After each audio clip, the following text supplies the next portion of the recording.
ప్రతి వారి జీవితం ఓ కథయే. అయితే ఎవరు తమ జీవితాలను భగవన్మయం చేసుకొని ముక్తి బాజానులు అవుతారో వారి కథలు ఆధ్యాత్మికం అని చెప్పబడతాయి. అలాంటి వారి కథలు భూమిలో కలిసిపోవు, శివుని హృదయ క్షేత్రంలో నిక్షిప్తం అవుతాయి, కాలానికి అతీతంగా నిలుస్తాయి. మహాత్ములు తమ జ్ఞాన దృష్టితో వాటికి ఎప్పటికప్పుడు కొత్తగా అర్థాల సొగసులను చేకూరుస్తూ భక్తులను నిత్య నూతన శోభతో వర్ణించుటయే ఇందుకు నిదర్శనం.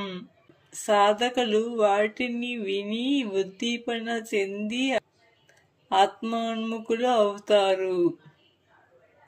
భగవాన్ రమణులు ఇలాంటి కథలను పుష్కలంగా పండించారు.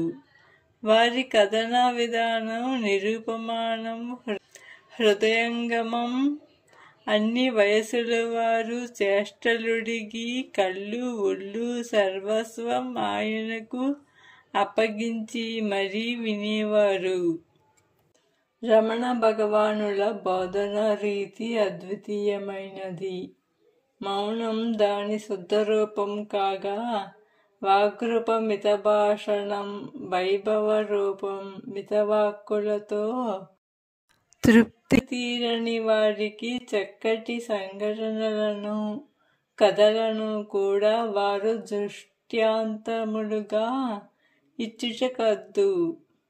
ఆర్యభూమిలోని అన్ని ప్రాంతముల సాంప్రదాయములకు చెందిన మహాత్ముల జీవితములను, అందులో సంఘటనలను సందర్భానికి తగినట్లుగా చక్కటి హావభావములతో సన్నివేశం అక్కడ ప్రత్యక్షంగా అందరికీ అనుభవమగునట్లు వర్ణించేవారు. అలా ఎన్నో కథలను వివరించారు. భగవాన్ చెప్పిన కథలను భక్తులు వారి వారి రచనలో పొందుపరిచారు. అవి శ్రీరమణ భాషణములు.